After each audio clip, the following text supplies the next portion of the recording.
Séduite puis rejeté par le PDG millionnaire et impitoyable, il était le roi d'un empire financier. Son cœur une forteresse bâtie sur un seul vœu, la vengeance. Elle était une artiste cachée du monde.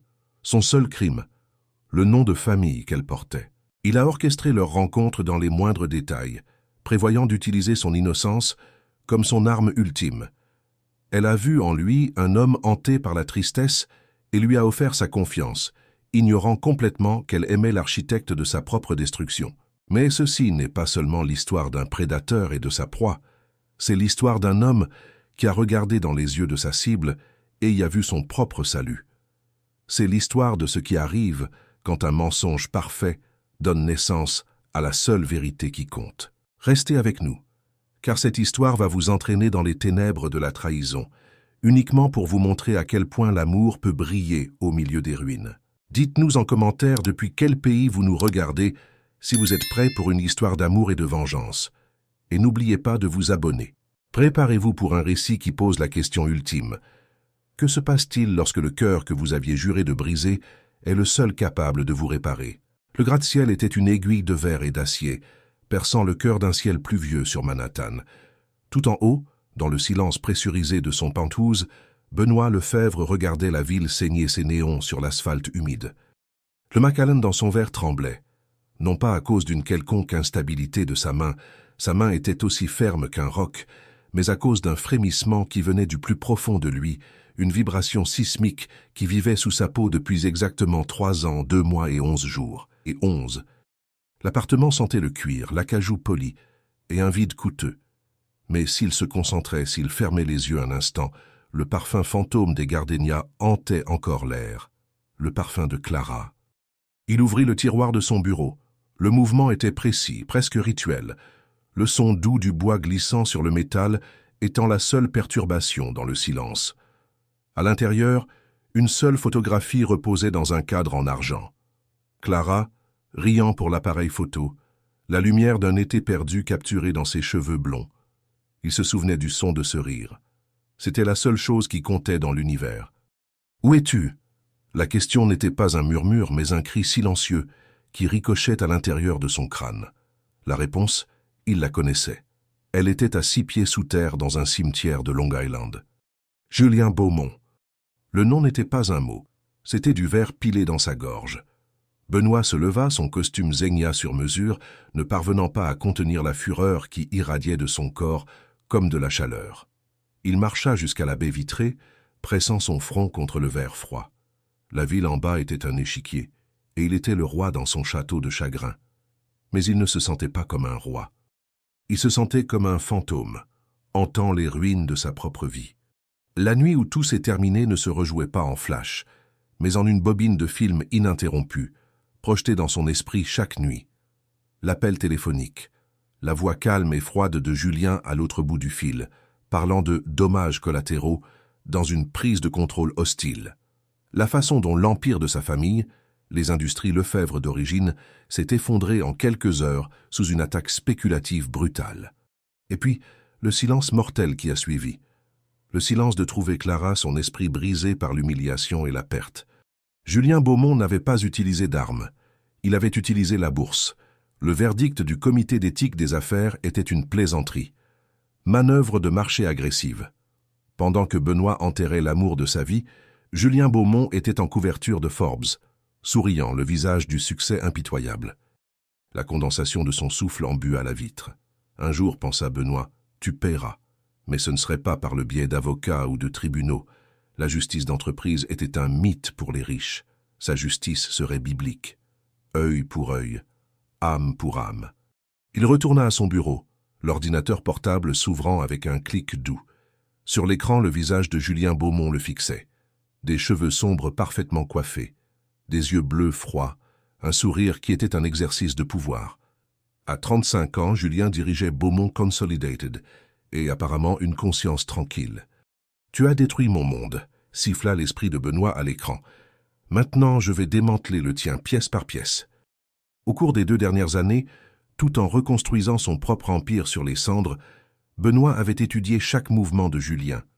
Il connaissait ses habitudes, ses vices, ses associés, et il connaissait son unique faiblesse, une sœur jumelle, Jeanne Beaumont. Les informations que son détective privé avait recueillies peignaient un tableau intrigant. 25 ans, une artiste. Elle vivait en recluse dans un loft de Greenwich Village, loin de l'éclat toxique de la fortune familiale. Les photos la montraient dans des galeries d'art indépendantes, habillée avec simplicité, le regard perdu, les mains tachées de peinture. Elle semblait appartenir à un autre univers, un univers fait de toiles et de couleurs, pas d'acier et de cupidité. Elle était la seule personne que Julien semblait vraiment protéger, la seule fissure dans son armure. Un sourire toucha les lèvres de Benoît pour la première fois en des mois. Ce n'était pas un sourire de joie, c'était le dégainement d'une arme. Le plan se forma dans son esprit, aussi froid et précis que les gratte-ciel à l'extérieur. Il trouverait Jeanne Beaumont. Il la séduirait. Il la ferait tomber amoureuse de lui avec l'intensité désespérée d'une première fois. Et quand Julien découvrirait que sa précieuse sœur était entre les mains de l'homme dont il avait détruit le monde, il ressentirait un écho de la douleur que Benoît portait comme une seconde peau. Alors, Benoît la briserait. Il l'utiliserait et la jetterait. Julien regarderait impuissant, la seule chose pure dans sa vie se transformer en poussière. Ce serait la vengeance parfaite. Il ferma l'ordinateur portable, le clic finalisant la sentence. Il regarda de nouveau la photo de Clara. « Je te promets qu'il paiera, mon amour, » pensa-t-il, « même si je dois vendre ce qui reste de mon âme pour le faire. » La pluie tombait en rideaux gris sur les rues pavées de Soho. Benoît sortit de sa berline noire, congédiant le chauffeur d'un geste de la main. L'air était lourd de l'odeur de l'asphalte mouillé et de la promesse d'un automne à venir. Il marchait, non pas sans but, mais avec une détermination glaciale quand cela arriva. Une collision. Le bruit du carton heurtant le sol et des livres s'envolant, les pages s'ouvrant comme les ailes d'oiseaux effarouchés avant de plonger sur le trottoir humide. « Ah mon Dieu, je suis désolé !» La voix était douce, presque un murmure contre la percussion de la pluie. Benoît baissa les yeux. Une jeune femme était à genoux, ses cheveux châtains collés à son visage, ses mains essayant désespérément de sauver les livres trempés. Des vêtements simples, un jean taché de peinture bleue et ocre. Jeanne, c'était elle. Et quelque chose en lui, un vieil engrenage rouillé, se bloqua. Pendant une seconde, il se contenta de regarder. Il y avait une fragilité en elle, une douceur qui semblait dangereusement déplacée dans la dureté de New York, dans sa propre dureté. « Laissez-moi vous aider. » La voix sortit plus rauque qu'il ne l'avait prévu. Il s'agenouilla, le tissu coûteux de son pantalon s'assombrissant au contact de la pierre humide. Leurs mains se touchèrent alors qu'ils atteignaient tous les deux le même livre à couverture rigide. Un choc, pas un choc métaphorique. Une véritable secousse d'électricité statique, chaude, remonta le long de son bras.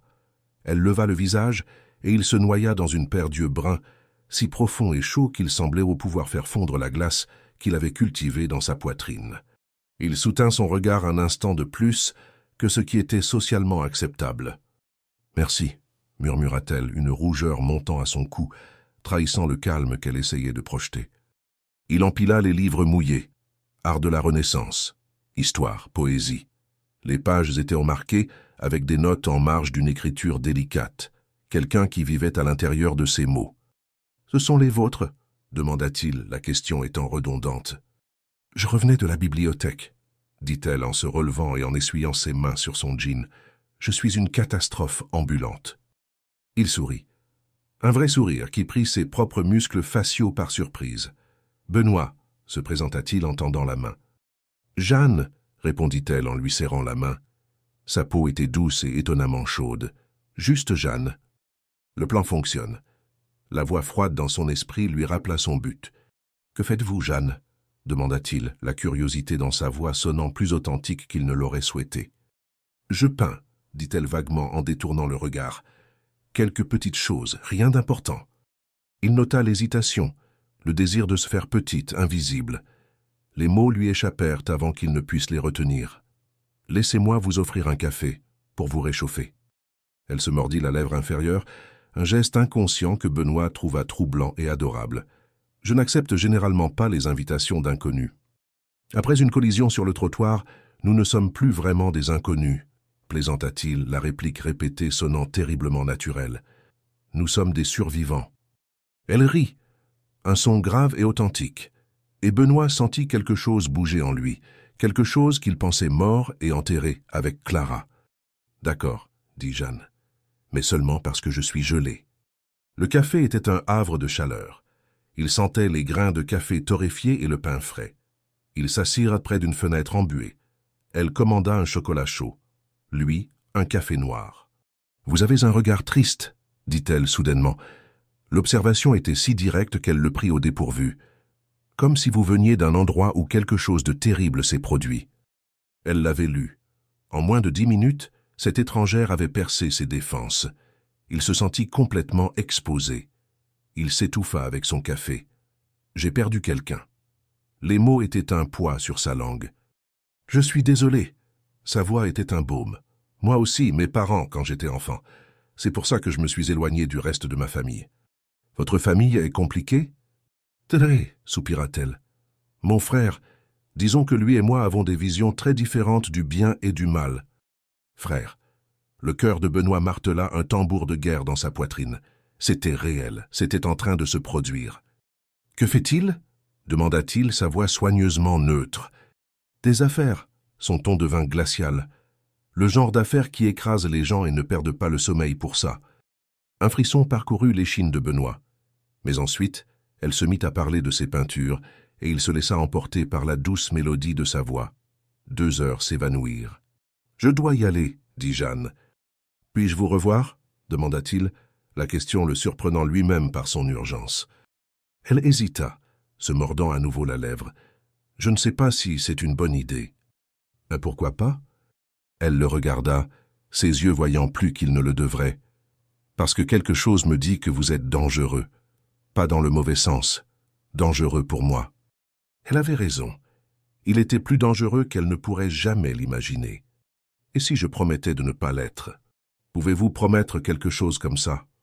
Elle sourit, un sourire triste et sage. Je peux essayer.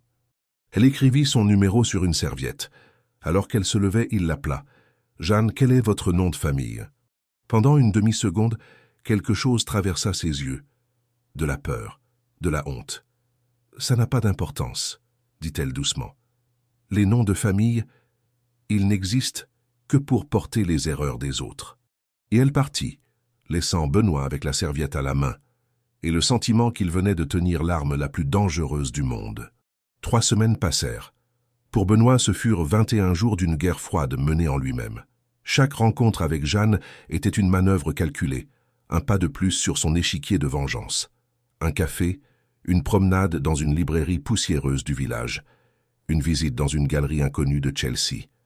Des lieux simples, choisis avec soin pour cultiver l'illusion d'un homme qui appréciait l'art et la quiétude, l'exact opposé de la figure d'entreprise qu'il était.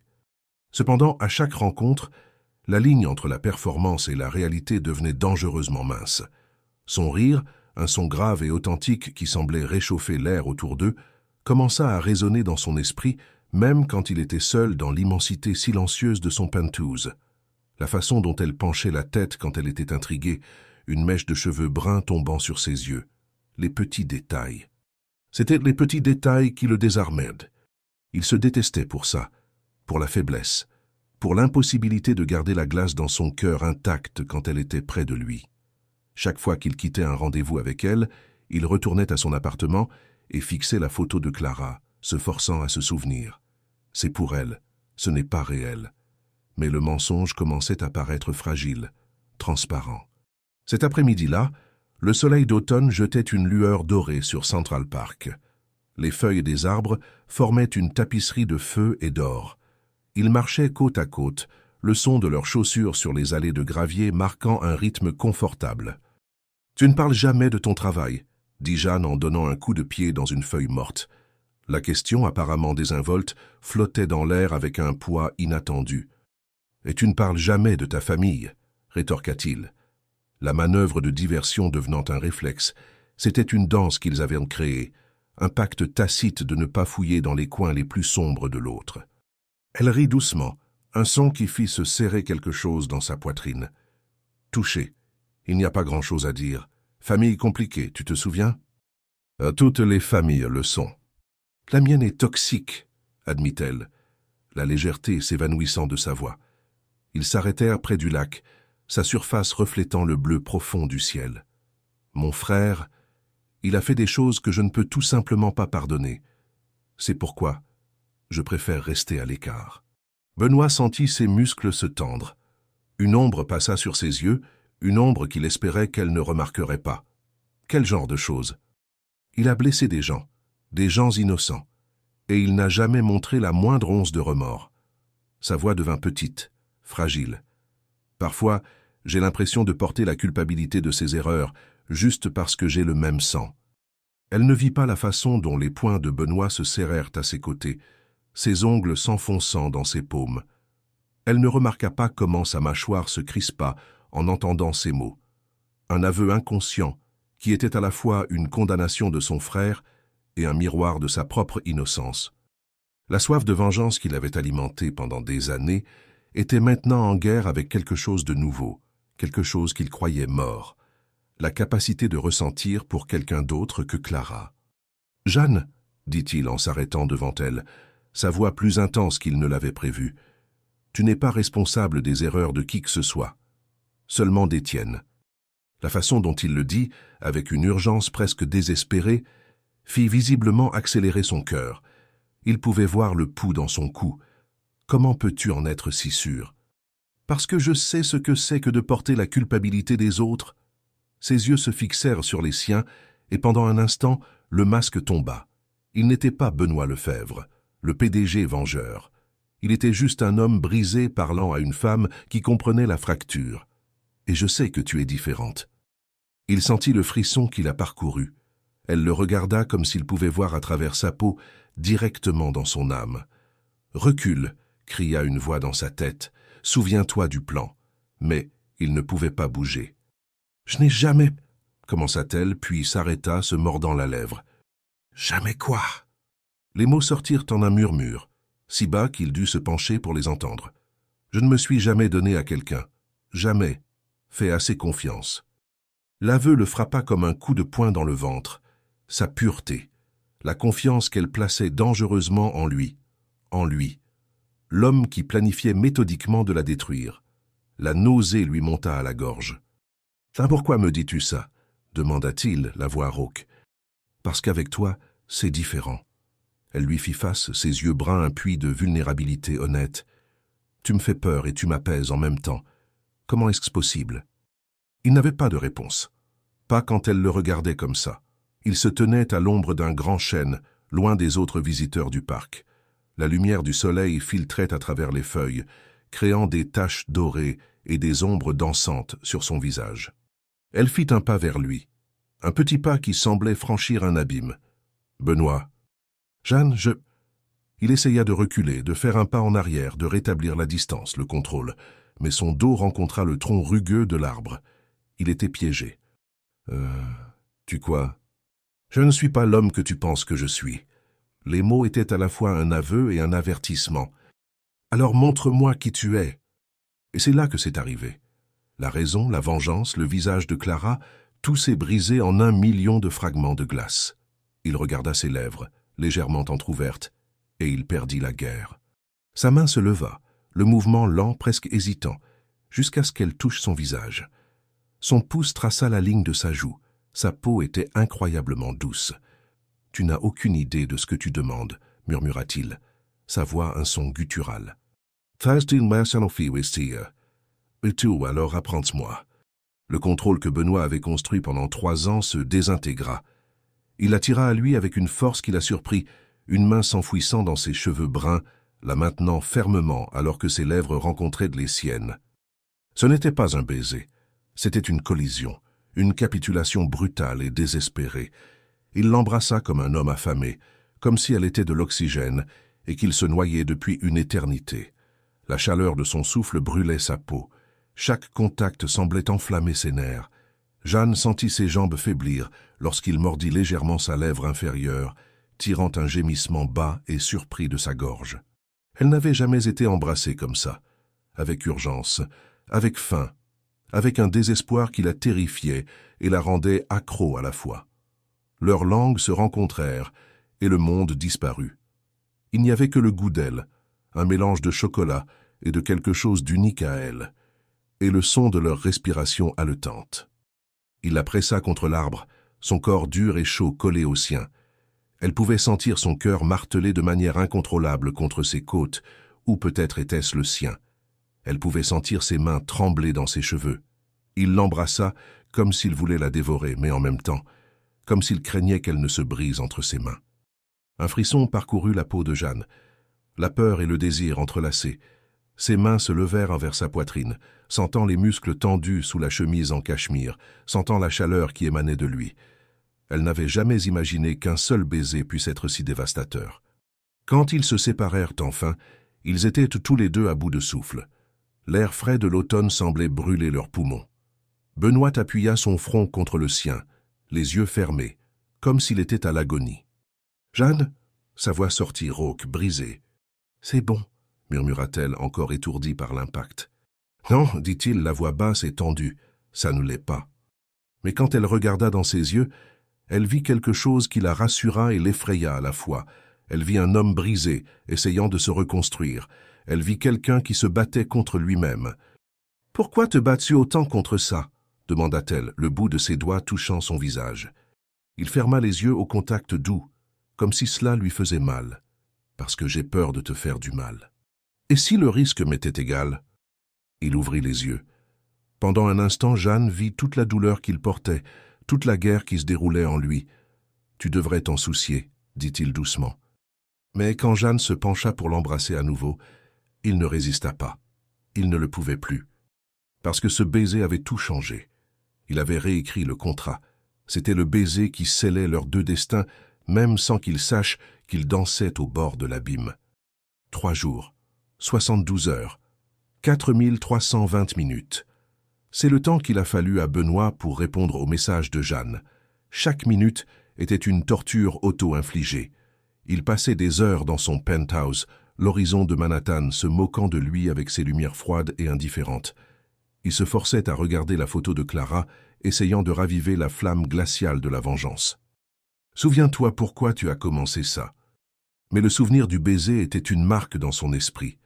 Le goût d'elle persistait sur ses lèvres. Le son de son doux gémissement résonnait dans le silence de son appartement. La sensation de sa peau sous ses doigts était un fantôme qui le hantait. La vengeance semblait un concept abstrait, lointain. La sensation du corps de Jeanne contre le sien était viscérale, indéniable. C'était de la folie. C'était mal. Et pourtant, c'était la seule chose réelle qu'il avait ressentie depuis des années. Finalement, il céda. Il tapa une simple réponse. « Chez toi, vendredi soir ?» Sa réponse fut instantanée, un simple « oui », qui semblait porter le poids de 1000 mots non dits. Vendredi, une pluie fine et persistante enveloppa la ville d'un voile gris. Benoît se tenait devant l'immeuble en briques apparentes de Greenwich Village. L'endroit dégageait un charme d'antan, qui était l'antithèse de sa vie d'acier et de verre. Il monta les 3 étages, le son de ses chaussures chères résonnant dans le couloir silencieux. Son cœur martelait contre ses côtes, un rythme inégal d'anticipation et de crainte. Il ne devrait pas être là. Chaque fibre de son être lui hurlait de faire demi-tour, de retourner dans son monde contrôlé et d'oublier ses yeux bruns. Mais ses pieds continuaient d'avancer. Elle ouvrit la porte avant même qu'il ne frappe. Elle était pieds nus, portant une simple robe bleu marine qui épousait doucement ses courbes. Ses cheveux étaient détachés, tombant en vagues sur ses épaules. La lumière chaude de l'appartement l'enveloppait, lui donnant l'air d'un tableau de Vermeer. Il remarqua comment ses jointures étaient blanches, là où elle agrippait la poignée de porte. Elle était tout aussi nerveuse que lui. « Salut » murmura-t-elle. « Salut » répondit-il, la voix plus rauque que d'habitude. L'appartement était exactement comme il l'avait imaginé, mais 1000 fois plus intime. Des toiles, certaines finies, d'autres en cours, couvraient les murs. L'air sentait la térébenthine, l'huile de lin et quelque chose de subtilement floral, son parfum. Des bougies allumées dans des bocaux en verre projetèrent des ombres dansantes qui rendèrent l'espace vivant, respirant. Un sanctuaire. Son monde. « Tu as peint tout ça ?» demanda-t-il, sa voix un peu trop forte pour le silence confortable de l'endroit. « La plupart. » Elle ferma la porte, le clic doux sonnant comme un point final. « Du vin ?» Il hocha la tête, incapable de la quitter des yeux, alors qu'elle se déplaçait dans la petite cuisine. Chaque geste était hésitant, chargé d'une tension électrique. Il pouvait voir le pouls dans son cou, le léger tremblement de ses mains, alors qu'elle versait du vin dans 2 verres. « Jeanne !» dit-il quand elle se retourna, sa voix basse et sérieuse. Elle s'arrêta au milieu de la pièce, les verres à la main. « Tu n'es obligé de rien faire que tu ne veuilles pas. » Les mots sortirent de lui comme un dernier avertissement, autant pour elle que pour lui-même. Elle s'approcha lentement, posa les verres sur la table basse en bois rustique et lui fit face. Ses yeux étaient sombres et profonds à la lueur des bougies. « J'ai peur, » admit-elle, sa voix à peine plus haute qu'un murmure.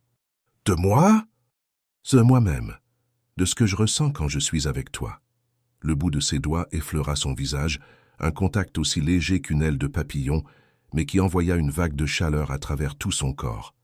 Je n'ai jamais désiré quelqu'un à ce point, et ça me terrifie. L'aveu le frappa, non pas comme un coup de poing, mais comme une vague lente et chaude qui dissolvait ses dernières défenses, son innocence, la confiance aveugle qu'elle plaçait en lui, un homme venu pour la détruire. « Monstre !» siffla une voix dans sa tête. « Ne dis rien !» murmura-t-elle, plaçant un doigt sur ses lèvres, sentant le léger frottement de sa barbe naissante. « Reste juste avec moi, ce soir. » Il ferma les yeux. La guerre interne atteignit son paroxysme. D'un côté, 3 ans de haine, l'image de Clara, la promesse faite sur une tombe froide. De l'autre, la chaleur de la main de Jeanne sur son visage, son parfum, l'honnêteté dévastatrice dans ses yeux. L'amour. Pas le fantôme d'un amour perdu, mais quelque chose de nouveau, de terrifiant et de vivant. Quand il rouvrit les yeux, elle était plus proche, si proche qu'il pouvait sentir son souffle sur sa peau. « Tu es sûr ?» murmura-t-il, la question étant un dernier appel à une raison qu'il savait ne pas être entendue. « Je n'ai jamais été aussi sûr de quoi que ce soit de toute ma vie. » Et c'est là que Benoît se rendit. Il l'embrassa, lentement, avec une révérence qui les surprit tous les deux. Ses mains se levèrent pour tenir son visage, ses pouces traçant la ligne de ses joues. Elle soupira contre ses lèvres, le son se mêlant au sien. Cette fois, il n'y avait pas l'urgence désespérée du parc. Il y avait quelque chose de plus profond, de plus dangereux. Il y avait la promesse d'une reddition totale. Ses mains se perdirent dans ses cheveux sombres, le tirant plus près, son corps se moulant au sien. « Tu es belle », murmura-t-il contre la peau de son cou, sentant son pouls s'accélérer sous ses lèvres. Un frisson visible parcourut son corps. Personne ne l'avait jamais touché comme ça, avec ce mélange d'intensité et de tendresse. Il la guida vers le canapé moelleux, chaque mouvement délibéré, chargé d'une émotion silencieuse. Il l'allongea doucement, planant au-dessus d'elle, ses yeux ne quittant jamais les siens. « Benoît !» murmura-t-elle quand il mordit légèrement son lobe d'oreille. « Dis-moi, je t'aime. » Les mots sortirent d'un seul souffle, comme si elle ne pouvait plus les contenir. Il s'arrêta, se figea. L'amour qu'il vit dans ses yeux bruns faillit le briser.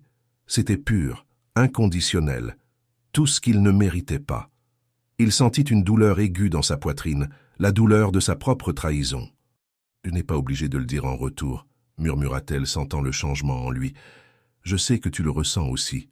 Je le vois dans tes yeux. » Il l'embrassa à nouveau, cette fois avec une urgence renouvelée, un besoin de faire taire la voix de la culpabilité, de se perdre en elle. Ses mains glissèrent dans son dos, ses doigts trouvant la fermeture éclair de sa robe. Il s'arrêta, ses doigts planant sur le métal froid. « Tu es sûr ?» demanda-t-il une dernière fois, la voix rauque. « Je le suis. » Le son de la fermeture éclair qui glissait fut la seule chose qui brisa le silence. La robe glissa de ses épaules comme de la soie liquide. Elle trembla sous son regard, le souffle coupé. Il n'y avait plus de retour en arrière. Il la regarda comme si elle était l'œuvre d'art la plus précieuse du monde. Ses mains tracèrent les contours de ses bras, de ses épaules, la courbe de son cou. Chaque contact était une promesse silencieuse, un acte d'adoration. « Tu es parfaite », murmura-t-il, la voix épaisse d'émotion. Elle rougit, une chaleur se propageant dans tout son corps. Elle ne s'était jamais sentie aussi désirée, aussi vue. La nuit se déroula comme une danse lente et hypnotique. Pour Jeanne, ce fut une découverte de sensations qu'elle ne connaissait pas, chaque contact, chaque baiser ouvrant un nouvel univers en elle. Pour Benoît, ce fut la redécouverte terrifiante de ce que signifiait aimer quelqu'un. Chaque baiser était un mélange d'amour et de culpabilité. Chaque contact lui faisait oublier qui elle était, et en même temps, se souvenir de ce qu'il avait juré de faire. Quand ils s'unirent enfin, elle sentit des larmes chaudes couler sur ses tempes. Pas de douleur, d'une émotion si écrasante qu'elle ne pouvait être contenue. « Ça te fait mal ?» demanda-t-il, s'arrêtant immédiatement, le visage tordu d'inquiétude.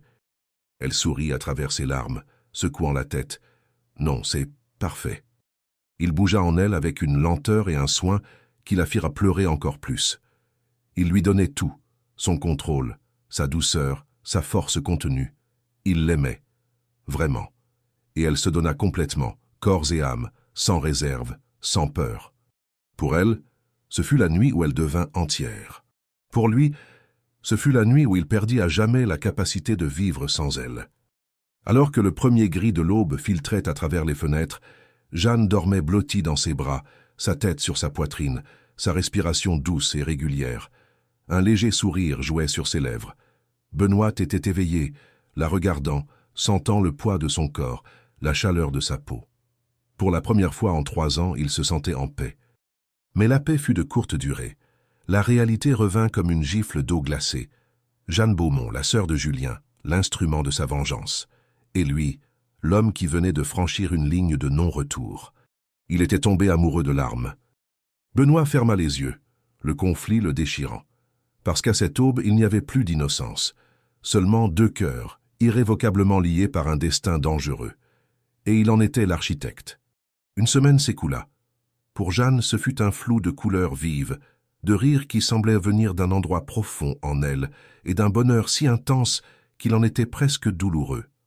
Pour Benoît, ce fut une marche sur une corde raide au-dessus d'un abîme. La dualité de son existence le consumait. Le jour, il était le PDG impitoyable des industries Lefebvre, déplaçant des pièces dans un jeu d'entreprise létale, avec la vendetta contre Julien Beaumont pulsant toujours comme un poison lent dans ses veines. La nuit, il n'était que Ben, l'homme qui se perdait dans la douceur des cheveux de Jeanne, qui apprenait la couleur exacte de ses yeux quand le soleil du matin les frappait, qui devenait accro au son de sa respiration pendant son sommeil. Il vivait un mensonge si parfait, si beau, qu'il commença à souhaiter qu'il soit vrai. Le souvenir de Clara était toujours là, une douleur fantôme, mais il était maintenant flou, obscurci par la présence écrasante et vivante de Jeanne. Ce soir-là, il l'emmena dîner. Pas dans l'un des restaurants exclusifs et impersonnels qu'il fréquentait, mais dans un petit bistrot italien du West Village qu'elle adorait. L'endroit était bruyant, chaleureux, et sentait l'ail et le basilic frais. C'était son monde, et il s'y sentait comme un imposteur portant un costume qui coûtait plus cher que le loyer mensuel de la plupart des clients. « Tu m'écoutes » rit Jeanne, touchant sa main sur la nappe à carreaux. La lueur de la bougie dansait dans ses yeux. « Toujours » répondit-il, entrelaçant ses doigts avec les siens. Le contact était électrique, familier. « Menteur » le taquina-t-elle. « Tu étais à des kilomètres. »« Je pensais à toi, dit-il, et la vérité de ces mots le surprit. Une rougeur chaude monta à son cou. Même après l'intimité qu'ils avaient au partagé, elle rougissait encore à ses compliments. Cette innocence le tuait et le sauvait à la fois.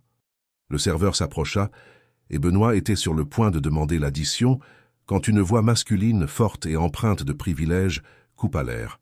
« Jeanne Beaumont, quelle surprise de vous trouver dans un endroit pareil. » Le monde de Benoît s'arrêta de tourner. Il sentit le sang se glacer dans ses veines. Beaumont. Le nom tomba sur la table comme un éclair, brisant la bulle de paix qu'ils avaient construite. La main de Jeanne, qui tenait la sienne, se mit à trembler.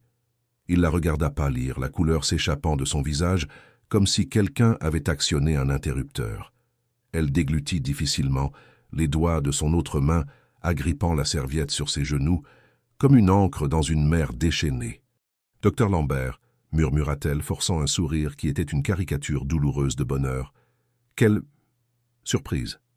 Un homme en costume cher et aux cheveux argentés s'approcha de leur table, son sourire large et inconscient de la tension qu'il venait de créer. D'autres clients jetèrent un coup d'œil dans leur direction, attirés par le volume de sa voix. « Ça fait longtemps que je ne vous ai pas vu aux événements familiaux, » continua l'homme, sa voix résonnant dans le petit restaurant. « Votre frère, Julien, Demande toujours de vos nouvelles. Julien. Le nom fut comme un coup de poing dans l'estomac de Benoît. L'air lui manqua. Le restaurant semblait tourner autour de lui. Jeanne Beaumont, sœur de Julien Beaumont, sœur de l'homme qui avait détruit sa vie. Bien sûr, il le savait, il l'avait prévu. Mais entendre les noms prononcés à haute voix, reliant la femme dont il tombait amoureux à l'homme qu'il haïssait, rendait tout cela terriblement, insupportablement réel. J'ai été occupé par le travail. Sa voix était un fil tremblant. Vous savez ce que c'est, l'art? Bien sûr, bien sûr. L'homme remarqua enfin Benoît, son regard évaluant le costume, la montre, l'expression glaciale. Et ce jeune homme est... Ben, répondit-elle rapidement, avant qu'il ne puisse dire son nom de famille. Un ami. Ami. Le mot le coupa comme une lame. Mais la douleur s'enregistra à peine. Il était perdu dans un cauchemar éveillé. Jeanne Beaumont, la femme avec qui il avait couché, la femme pour qui il avait des sentiments. Elle était la sœur de son ennemi. Enchanté, Ben. L'homme tendit la main, tout ami de Jeanne. Excusez-moi. La voix de Benoît sortit dure, tranchante. Il se leva brusquement, ignorant la main tendue. Je dois aller aux toilettes. Il s'éloigna, ses pas rapides et durs, laissant Jeanne seule avec l'homme et les regards curieux des autres clients.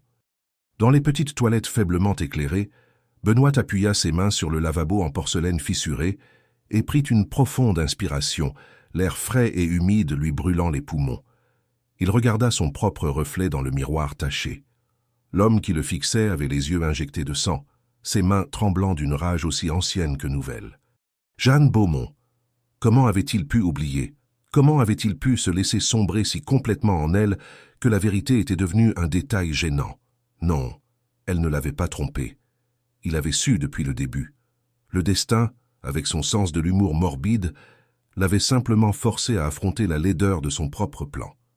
Il rit, un son amer et vide qui mourut dans sa gorge. C'était parfait, grotesquement parfait. Jeanne était l'arme qu'il avait cherchée, et elle s'était donnée à lui, innocente et amoureuse. La soif de vengeance qu'il pensait étancher explosa de toute sa force. 3 ans de haine contenue, 3 ans de douleur, 3 ans d'attente pour l'occasion parfaite de détruire Julien Beaumont. Et maintenant, elle était là, livrée, amoureuse, vulnérable. Il ferma les yeux et vit le visage de Clara. Il entendit son rire. Il se souvint de la promesse qu'il avait faite. « Pardonne-moi, mon amour », murmura-t-il au miroir. « Mais il est temps que justice soit faite. » Quand il retourna à la table, l'homme était parti. Jeanne était seule, le visage pâle, les yeux brillants de larmes non versées. « Je peux expliquer. »« Tu n'as pas à le faire, » dit-il en s'asseyant. Sa voix était calme, contrôlée. C'était la voix qu'il utilisait pour conclure des marchés, pour détruire ses concurrents. « Je comprends. »« Vraiment ?» murmura-t-elle, un espoir fragile dans sa voix. « Pourquoi tu ne parles pas de ta famille? Pourquoi tu évites le passé ?» Il força un sourire, mais il n'y avait aucune chaleur, seulement de la glace. « Ça doit être difficile de porter un nom de famille comme Beaumont. » Elle déglutit difficilement. « Tu connais ma famille ?»« Je connais Julien Beaumont de nom. » répondit-il, observant chaque micro-expression sur son visage. Un homme puissant, influent. Benoît. Elle tendit la main vers la sienne sur la table, mais il ne répondit pas au contact. Mon frère et moi, nous sommes différents. Je ne suis pas d'accord avec les choses qu'il fait. Quelles choses? Des affaires louches, détruire des innocents pour obtenir ce qu'il veut. Les larmes coulèrent enfin, traçant des chemins scintillants sur ses joues. C'est pour ça que j'ai quitté la maison. C'est pour ça que je vis seul. Je ne veux rien avoir à faire avec ça. Il hocha lentement la tête, chacun de ses mots confirmant ce qu'il savait déjà. Julien était un monstre, et elle était la clé pour le détruire. « Tu me détestes maintenant ?» demanda-t-elle, la voix étranglée. Benoît la regarda dans les yeux. Il vit l'amour, la peur, l'innocence qu'il s'apprêtait à briser. « Non, mentit-il, je ne te déteste pas. »« Tu le jures ?»« Je le jure. » Elle soupira, un son de pur soulagement, et essuya ses larmes avec sa serviette. « J'avais si peur que tu partes, que tu ne veuilles plus me voir. »« Pourquoi ferais-je ça ?»« Parce que tout le monde le fait. Quand il découvre qui est ma famille, tout le monde part. » Il sentit un pincement au cœur, une dernière braise de sa conscience luttant avant de s'éteindre. Pendant une seconde, il faillit vaciller. Mais ensuite, Il se souvint du visage de Julien en couverture de Forbes. « Je ne vais nulle part, dit-il. » Et c'était vrai, parce que maintenant le plan était de retour. Plus fort, plus clair, il regagnerait sa confiance. Il deviendrait la chose la plus importante dans sa vie. Et puis, quand Julien découvrirait que sa sœur bien-aimée était entre les mains de l'homme qu'il détestait le plus au monde, Benoît la briserait. Il utiliserait son amour comme une arme et les détruirait tous les deux. La vengeance parfaite. « Je t'aime, » murmura-t-elle, tenant fermement sa main. « Je t'aime aussi, » répondit Benoît. Et Jeanne le crut. Elle sourit à travers ses larmes, n'imaginant jamais qu'il venait de signer sa sentence. Et pour la première fois de sa vie, il se détesta d'avoir menti. Parce que maintenant, la vengeance avait un visage et un cœur qui battait entre ses mains. Au cours des 2 mois qui suivirent, Benoît devint un maître architecte. Il construisit un monde pour Jeanne, une forteresse d'amour et de sécurité, et chaque brique était un mensonge soigneusement placé. Il se réveillait chaque matin avec un plan. Chaque mot d'affection était calculé, chaque geste de soin était mesuré, chaque promesse était un poison enrobé de sucre. Le stratège impitoyable qu'il était au conseil d'administration opérait désormais à plein temps dans sa vie personnelle. Il apprit à compartimenter son esprit. Il y avait la partie de lui qui ressentait une terreur croissante, chaque fois que Jeanne lui souriait, un amour si authentique qu'il menaçait de le noyer. Et puis il y avait l'autre partie, la partie froide et sombre où résidait l'image de Clara, qui lui rappelait constamment son but. Ce n'est pas réel, c'est une arme, souviens-toi de ça. Il se répétait cette phrase comme un mantra, jour après jour, nuit après nuit. Où vas-tu quand tu pars au milieu de la nuit? La question de Jeanne le prit par surprise un samedi matin. Ils étaient dans son loft, la lumière du soleil inondant les grandes fenêtres, illuminant les grains de poussière dansant dans l'air. L'odeur de café frais et de peinture à l'huile remplissait l'espace. Il ajustait sa cravate, l'armure pour une autre journée de faux semblants. « Au travail, mon amour, dit-il, forçant un ton léger. Les cas difficiles n'attendent pas les heures de bureau. » Le mensonge vint facilement, automatiquement. Il était en route pour son bureau secret, l'endroit où il surveillait Julien Beaumont. « Quel genre de travail fais-tu exactement ?» La question vint trop vite, ses yeux curieux alors qu'elle s'approchait, lui tendant une tasse de café. « Tu ne me donnes jamais les détails. » Il sentit ses muscles se tendre. « Conseil en investissement. C'est incroyablement ennuyeux, crois-moi. » Il l'embrassa sur le front, un geste qu'il espérait paraître affectueux et dissiper toute autre question. « Pourquoi cette curiosité ?»« Je veux juste mieux connaître l'homme que j'aime. » Elle sourit, mais il remarqua quelque chose de nouveau dans son regard. Une ombre de doute, presque imperceptible. Elle commence à sentir que quelque chose ne va pas, pensa-t-il avec un frisson. « Tu me connais déjà, mentit-il en lui caressant la joue. Je suis à toi. » Vérité et mensonge, cruellement entrelacés. Il était à elle, oui, mais d'une manière qu'elle ne pourrait jamais comprendre. Pendant que Jeanne peignait dans son sanctuaire de toiles et de couleurs, Benoît plongeait dans l'obscurité. Il utilisait ses vastes ressources pour enquêter sur chaque facette de l'empire de Julien. Il recueillait des informations, cherchait des vulnérabilités, planifiait le moment parfait pour utiliser ce qu'il avait découvert. Julien Beaumont était devenu encore plus puissant ces dernières années. Son entreprise de construction était derrière la moitié des nouveaux développements de la ville. Son influence s'étendait aux politiciens, aux juges, à la police. Benoît lisait les nouvelles sur Julien avec un mélange de dégoût et de fascination morbide. L'homme qui avait détruit Clara souriait maintenant sur les couvertures de magazines, recevait des prix de philanthropie, donnait des discours sur le développement durable et l'éthique des affaires. Hypocrite, le mot brûlait dans l'esprit de Benoît. Un soir, il regardait un reportage économique à la télévision de son appartement. Julien inaugurait un nouvel hôpital pour enfants, un projet financé par sa fondation. À ses côtés se tenait une blonde éblouissante, identifiée comme la petite amie du moment. Julien souriait pour les caméras, parlant de redonner à la communauté. « Tu as dit quelque chose ?» Jeanne apparut dans le salon venant de la chambre, enveloppée dans un de ses draps de soie. Elle avait passé la nuit. Ses cheveux étaient en désordre à cause du sommeil, ses yeux ensommeillés. La vue d'elle, si douce et réelle, en contraste avec la comédie à l'écran, le frappa avec la force d'un coup de poing. « Rien d'important. murmura-t-il, éteignant la télévision d'un mouvement brusque. « Il est doué pour ça, n'est-ce pas ?» dit-elle, le regard fixé sur l'écran sombre. « Pour avoir l'air d'un saint. Que veux-tu dire ?»« Julien, il a toujours été comme ça. Faire les choses les plus terribles et ensuite construire des hôpitaux pour que tout le monde oublie. » Elle soupira, un son las. « C'est pour ça que je ne pouvais plus rester. C'était comme vivre dans un mensonge. » L'ironie était si épaisse que Benoît sentit qu'il pourrait s'étouffer. « J'avais fini une peinture, » dit-elle, changeant de sujet, ses yeux brillants d'une lumière qu'il voyait rarement quand elle parlait de sa famille. « Tu veux voir ?» Il la suivit dans un coin de l'appartement qu'elle avait transformé en petit studio. La toile montrait un couple s'enlaçant sous une tempête déchaînée. L'homme, dont les traits ressemblaient vaguement à ceux de Benoît, protégeait la femme de la pluie avec son corps. Mais il y avait quelque chose de sombre dans la scène. Les nuages d'orage semblaient provenir de lui, pas du ciel. « C'est magnifique », dit Benoît, la voix un peu épaisse.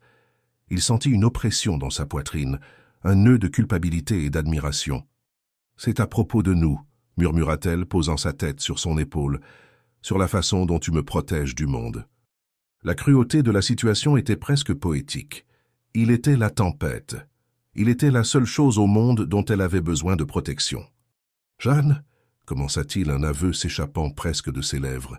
« Je t'aime » l'interrompit-elle, se tournant vers lui et se jetant dans ses bras. Son corps était chaud et confiant contre le sien. « Je t'aime tellement que ça fait mal parfois. » Il l'embrassa, un baiser désespéré plein d'une intensité qui la surprit. Pendant un instant, il faillit oublier le plan, faillit se permettre d'être juste Ben, l'homme qui l'aimait. Presque. Les mots sortirent de sa bouche avant qu'il ne puisse réfléchir. C'était le prochain mouvement logique dans le jeu. L'échec est mat. « Épouse-moi. » Jeanne recula, les yeux écarquillés, le souffle coupé. « Quoi ?»« Épouse-moi, » répéta-t-il, maintenant pleinement conscient de ce qu'il faisait, du pouvoir de ses mots. Il s'agenouilla là, sur le sol taché de peinture de son studio. « Je ne veux pas passer un autre jour loin de toi, Jeanne Beaumont. » Elle était à bout de souffle, ses mains couvrant sa bouche. « Benoît, tu es sûr ? Je n'ai jamais été plus certain de quoi que ce soit de ma vie. » Et c'était la partie la plus écœurante. C'était vrai.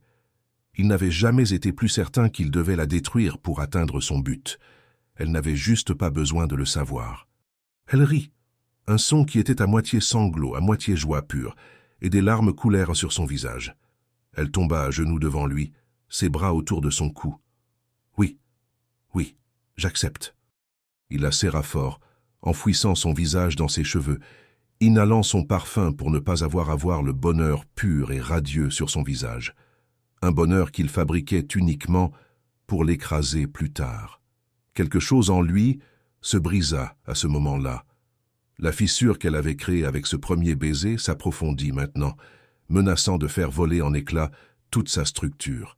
« Nous le dirons à ta famille », dit-il, testant les limites, poussant la pièce suivante en avant. Le sourire de Jeanne vacilla. « Ma famille. Des problèmes? Des signes? Ils ne comprendront pas, surtout Julien. » Elle soupira, s'éloignant légèrement. « Il est très protecteur, contrôlant. » Il ne peut pas contrôler ta vie pour toujours. Tu ne connais pas mon frère. » Elle secoua la tête. « Julien obtient toujours ce qu'il veut. Et il veut que je rentre à la maison, que j'accepte l'argent de la famille, que je sois la sœur parfaite qu'il peut exhiber lors des événements sociaux. Et tu ne veux pas de ça. »« Jamais !» Sa voix devint ferme, l'acier apparaissant sous la douceur. « Je préférerais vivre de mon propre travail, même si ce n'est pas grand-chose, plutôt que de toucher un centime de son argent sale. » Il hocha la tête, absorbant chaque mot. Chaque information était une munition. « Alors nous garderons le secret pour l'instant, » dit-il, l'air raisonnable, protecteur. « Jusqu'à ce que nous soyons mariés. Il lui sera plus difficile d'interférer alors. »« Pour l'instant, » acquiesça-t-elle, le soulagement évident sur son visage. Cette nuit-là, alors que Jeanne dormait dans ses bras, la bague de fiançailles improvisée qu'il avait fabriquée avec un morceau de fil de fer de son studio, toujours à son doigt, Benoît était éveillé, planifiant les prochaines étapes. Le mariage serait le piège, son amour l'appât, et le jour où elle deviendrait Madame Lefebvre, il révélerait tout, qu'il était l'homme dont son frère avait détruit le monde. Que chaque « je t'aime » avait été un mensonge, et puis il la quitterait, brisé, humilié, Il regarda son visage endormi, un doux sourire sur ses lèvres. Elle rêvait probablement de l'avenir qu'il lui avait promis, un avenir qu'il allait réduire en cendres. « Pardonne-moi » murmura-t-il dans le noir. Mais il ne savait pas s'il demandait pardon à Jeanne, à Clara ou à lui-même. 3 mois s'étaient écoulés depuis les fiançailles, 3 mois pendant lesquels le mensonge de Benoît était devenu sa réalité. La paix qu'il trouvait dans les bras de Jeanne était aussi addictive que dangereuse. Il se réveillait à côté d'elle et pendant un instant fugace avant que la pleine conscience ne revienne, il oubliait. Il oubliait Clara, Julien, la vengeance. Dans ce bref moment, il n'était que Ben, et elle était Jeanne, et le monde se réduisait à l'odeur d'elle sur les draps et à la chaleur de sa peau contre la sienne. Mais le souvenir revenait toujours, une vague d'eau glacée l'arrachant à cette chaleur. Les mots « vengeance »,« justice »,« promesse » résonnèrent dans son esprit comme un credo sombre, et la haine de soi grandissait chaque jour, un cancer silencieux se propageant dans son âme. Ce matin-là, il se réveilla avec la sensation de son regard sur lui. Il ouvrit lentement les yeux. Jeanne était appuyée sur son coude, le regardant, ses cheveux tombant en cascade sur une épaule. La douce lumière du matin filtrait par la fenêtre du loft, dessinant les contours de son visage d'une lueur éthérée. « Bonjour » murmura-t-il, la voix rauque de sommeil. « Bonjour » Elle ne sourit pas. Il y avait un sérieux dans ses yeux qui le mit immédiatement en alerte. Tu étais encore tendu, même dans ton sommeil. Un frisson parcourut son échine. Comment pouvait-elle le lire si facilement, même dans les profondeurs de son subconscient? Le travail, mentit-il, l'excuse devenant usée et mince. J'ai toujours le travail. Elle traça la ligne de sa mâchoire du bout de son doigt. Le contact était léger, mais il semblait peser 1 tonne. Ben, je peux te poser une question? Son ton avait changé, plus sérieux, plus direct. Son cœur commença à battre un peu plus vite. Bien sûr. Connaissais-tu ma famille avant de me rencontrer? Le sang de Benoît se glaça. L'air dans ses poumons sembla se solidifier. Il lutta pour garder son expression neutre, pour ne pas laisser la panique dans ses yeux le trahir. Elle sait. Comment pourrait-elle savoir? Pourquoi demandes-tu ça? Réussit-il à dire, sa voix sonnant plus calme qu'il ne se sentait. Parce que, parfois, quand le nom de Julien est mentionné, tu réagis d'une manière étrange. Elle s'assit dans le lit, le drap glissant pour révéler la courbe de son dos. C'est subtil, la façon dont ta mâchoire se crispe, une ombre qui passe sur tes yeux, comme si tu savais des choses que je ne t'ai jamais dites. Il força un sourire, espérant qu'il paraisse authentique. Ta famille est célèbre, Jeanne. Il est difficile de vivre à New York et de ne pas savoir qui est Julien Beaumont. Il est partout. Mais tu ne l'as jamais mentionné. Tu n'as jamais dit « Oh, je sais qui est ton frère ». C'était comme si tu le savais depuis le début et que tu attendais juste que je te le dise. Son intuition était un couteau aiguisé, coupant à travers ses couches de tromperie. Il réalisa avec une crainte grandissante qu'il perdait le contrôle du récit. « Est-ce que j'imagine des choses ?» demanda-t-elle, sa voix maintenant vulnérable, comme si elle voulait qu'il la contredise. Pendant une seconde, une seule terrifiante seconde, il pensa à dire la vérité, à tout avouer, à mettre fin à la comédie et à implorer son pardon, à simplement l'aimer, sans l'ombre de la vengeance. Mais ensuite, il se souvint du visage souriant de Julien à la télévision, construisant des hôpitaux sur les décombres de la vie des autres. Il se souvint de la tombe de Clara. « Tu imagines des choses » dit-il, sa voix aussi douce que de la soie. Il l'attira à lui, lui embrassant le front. « Je t'aime. C'est tout ce qui compte. » Elle hocha la tête, se blottissant contre sa poitrine. Il sentit son corps se détendre, mais il savait avec une terrible certitude que la graine du doute avait été plantée, et que ce n'était qu'une question de temps avant qu'elle ne germe. Cet après-midi-là, Jeanne sortit acheter de nouvelles peintures, une rare excursion dans le monde extérieur qu'elle évitait habituellement. Seul dans le loft, Benoît se sentit comme un intrus.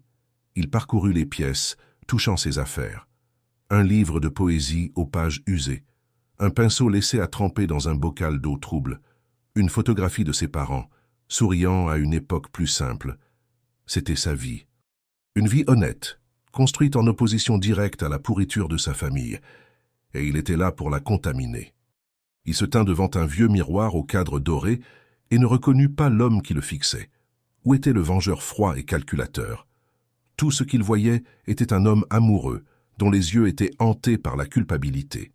Et cela le terrifiait plus que n'importe quel rival en affaires. Son téléphone sonna, le son strident brisant le silence.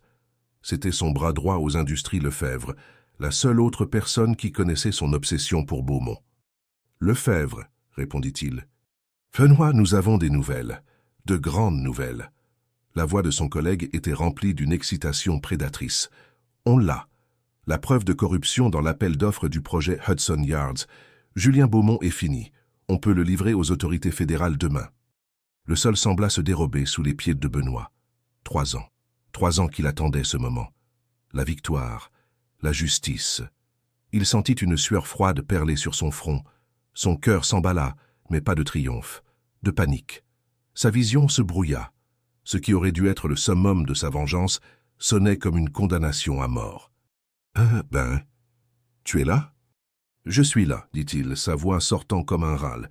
J'ai besoin d'examiner les preuves avant d'agir. »« Bien sûr, mais c'est le moment, patron. On va enfin avoir ce salaud. » Benoît raccrocha le téléphone, ses mains tremblant de manière incontrôlable. Julien arrêté.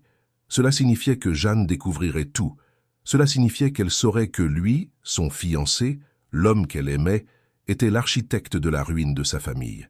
Cela signifiait la fin. Et pour la première fois, avec une clarté qui l'écœura, Benoît réalisa qu'il ne voulait pas que Julien soit arrêté. Pas encore. Il voulait continuer à vivre dans ce mensonge parfait, dans ce sanctuaire qui sentait la peinture et la lumière du soleil, aux côtés de Jeanne. Quand elle revint, elle le trouva assis sur le canapé, fixant le vide, le téléphone oublié à la main. « Il s'est passé quelque chose ?» demanda-t-elle, posant ses sacs. L'odeur de peinture fraîche emplit l'air. « Rien, mentit-il. »« Benoît !» Elle s'assit à côté de lui, sa présence chaleureuse et inquiète. Elle prit ses mains, elles étaient froides comme de la glace. « Tu peux me faire confiance. Quoi que ce soit, nous y ferons face ensemble. » La sincérité dans ses yeux, la force tranquille dans son contact faillirent le détruire. « Et si... » Il hésita, l'aveu luttant pour sortir. « Et si j'avais fait quelque chose de terrible, quelque chose qui pourrait te blesser ?» Elle l'étudia pendant un long moment. « Ferais-tu du mal à une personne innocente exprès ?»« Non. » La réponse fut instantanée, viscérale. « Alors ce n'était pas terrible. » Elle sourit, un petit sourire rassurant. « On a tous des fantômes, Ben. J'ai les miens aussi. » Catherine Dastide, quel fantôme! Des larmes montèrent à ses yeux. Je me sens coupable de ne pas avoir pu changer Julien. Je me sens coupable d'être né dans une famille qui a causé tant de mal. Parfois je pense que je ne mérite pas d'être aimé. Il la serra dans une étreinte serrée, sentant sa poitrine se contracter douloureusement. Tu mérites toutes les bonnes choses de ce monde, murmura-t-il contre ses cheveux. Tu es la personne la plus pure que je connaisse. Et tu es la meilleure personne que je connaisse. L'ironie était une lame se tordant dans ses entrailles.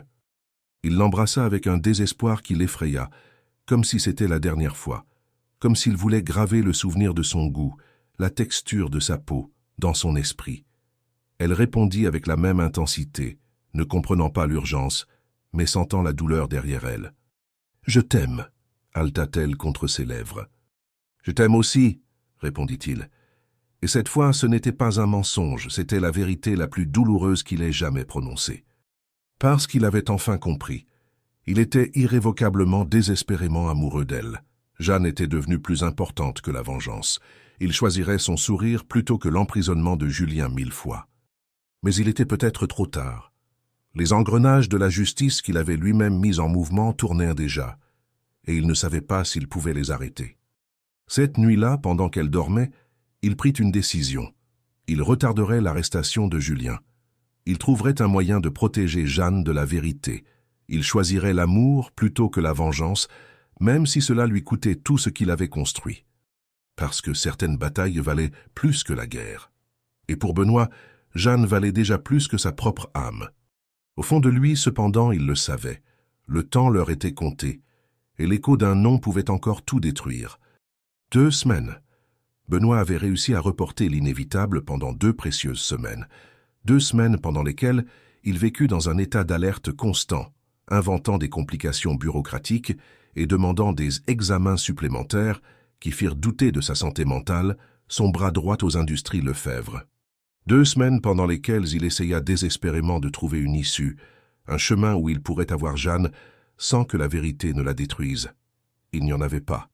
Il était piégé dans un labyrinthe de sa propre fabrication.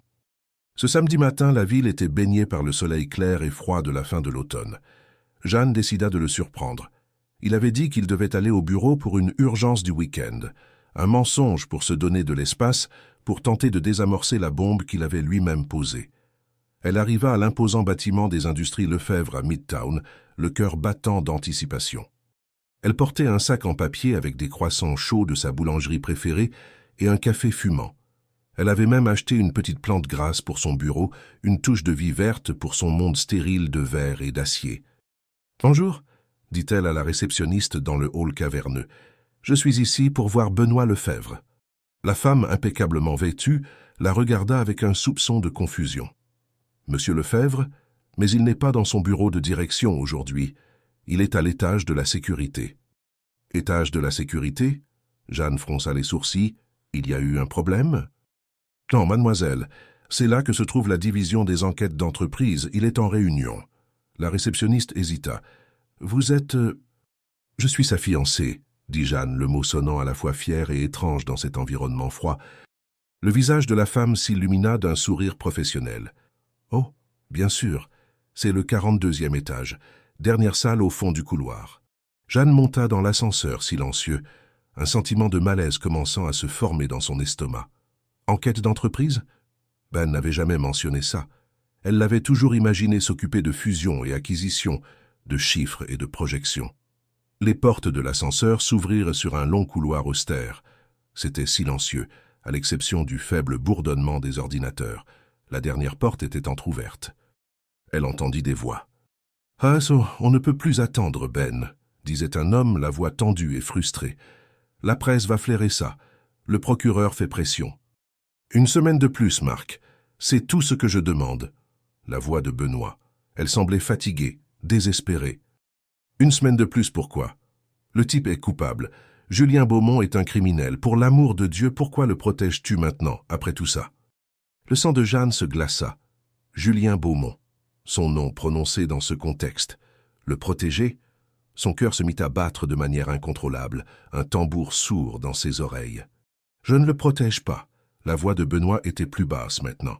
« Je protège quelqu'un d'autre. » « Et qui d'autre ?» Un lourd silence. Jeanne s'approcha de la porte, retenant son souffle. « Sa sœur, » dit Benoît, les mots chargés d'une douleur que Jeanne ressentit physiquement. « Sa sœur? Quelle sœur ?»« Jeanne Beaumont. Elle n'a rien à voir avec ces crimes.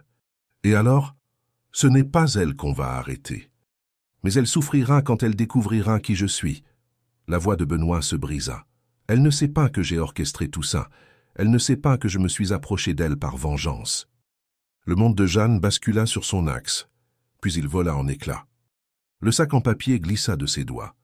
Le bruit des croissants heurtant le sol en marbre fut étouffé, mais la tasse de café se brisa avec un fracas aigu et violent. Le liquide chaud s'étala en une flaque sombre, comme du sang. Les voix à l'intérieur de la pièce s'arrêtèrent instantanément. « C'était quoi ça ?» demanda l'homme. Jeanne ne pouvait pas bouger.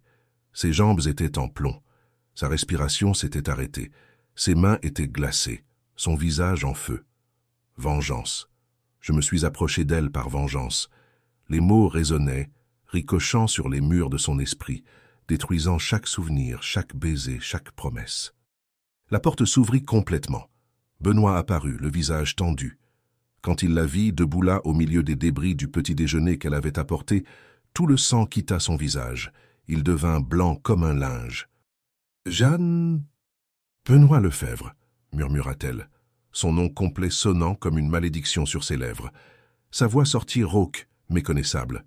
« C'est toi qui es responsable de ça ?»« Jeanne, s'il te plaît, je peux expliquer. »« Vengeance. » Le mot sortit comme un grognement arraché de ses entrailles. « Tu as dit vengeance. » Il fit un pas vers elle, les mains tendues, comme s'il approchait d'un animal blessé et dangereux. « Écoute-moi. »« Non !» cria-t-elle, le mot lui déchirant la gorge. Elle recula, le bruit de ses chaussures sur le sol mouillé de café. « Ne t'approche pas de moi. » Des employés commencèrent à apparaître des portes le long du couloir, leur visage un mélange de curiosité et d'alarme. Des chuchotements se propagèrent comme une traînée de poudre. « S'il te plaît, » supplia-t-il, l'agonie gravée sur son visage. « Tu as menti. » Les larmes commencèrent à couler chaudes et amères sur son visage froid. « Tu as menti sur tout. »« Pas sur tout. Mes sentiments pour toi, ils sont réels. »« Réels ?» Elle rit, un son brisé et hideux. « Tu t'es approché de moi pour te venger de mon frère. Tu as fait semblant de m'aimer pour m'utiliser, pour me faire du mal. »« Au début, oui, » admit-il, la voix en lambeaux. « Mais après... »« Après quoi ?» le coupa-t-elle, sa douleur se transformant en fureur. « Après avoir décidé que j'étais un dommage collatéral acceptable, que coucher avec moi faisait partie du prix, après que je sois tombé amoureux de toi, pour de vrai, » cria-t-il en retour, perdant le contrôle. « Menteur !» Elle sanglotait maintenant, tout son corps tremblant. Tout était un mensonge, chaque baiser, chaque contact, chaque « je t'aime ». Il essaya de s'approcher à nouveau, mais elle recula jusqu'à ce que son dos heurte le mur froid du couloir. « Tu as couché avec moi », murmura-t-elle, la compréhension finale de l'ampleur de la trahison la frappant. « Tu m'as déshabillé, tu m'as touché, en sachant qui j'étais tout le temps. Tu m'as utilisé. »« Jeanne, je t'en supplie, écoute-moi. » J'étais vierge. Sa voix se brisa complètement, l'aveu étant un dernier fragment de son âme exposée à sa cruauté. « Je me suis donné à toi.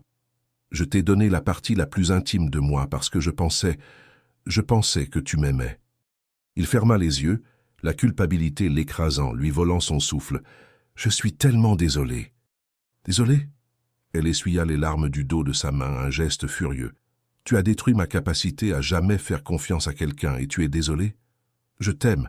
Non, je t'aimais. » Elle le regarda, et les yeux qui brillaient autrefois de bonheur et d'amour étaient maintenant deux blessures ouvertes, remplies d'une douleur si profonde que Benoît sentit qu'il pourrait s'y noyer. « Tu ne sais pas ce qu'est l'amour, dit-elle, sa voix soudainement froide, tranchante. Tu es incapable d'aimer autre chose que ta propre douleur. Tu es un monstre, Benoît Lefebvre, pire que mon frère. Au moins, Julien n'a jamais prétendu m'aimer pour me détruire. »« Jeanne, attends !» Elle se tourna et commença à marcher vers l'ascenseur, ses pas stables même si son monde s'effondrait. Elle s'arrêta, sa main planant au-dessus du bouton d'appel. Tout le couloir était silencieux, observant. Puis, elle se tourna une dernière fois, son visage un masque de blessure et de mépris. « Tu as choisi la vengeance, » dit-elle, la voix aussi froide que la glace. « Et ce faisant, tu as tué le seul amour qui aurait pu te sauver. » Elle appuya sur le bouton. Les portes de l'ascenseur s'ouvrirent comme la bouche d'une tombe. Elle entra sans regarder en arrière, disparaissant de sa vue. La petite plante grasse qu'elle avait apportée avait roulé sur le côté, sa terre sombre se répandant sur le marbre blanc comme des cendres. Le couloir tomba dans un silence absolu. Benoît sentit ses genoux fléchir. Il s'appuya contre le mur, la tête lancinante. Il se pencha et ramassa la petite plante. Au nom du souvenir d'un amour perdu, il avait détruit la chance d'aimer à nouveau. Et cette fois, il n'y avait personne à blâmer à part lui-même. 3 semaines passèrent comme un flou gris et silencieux.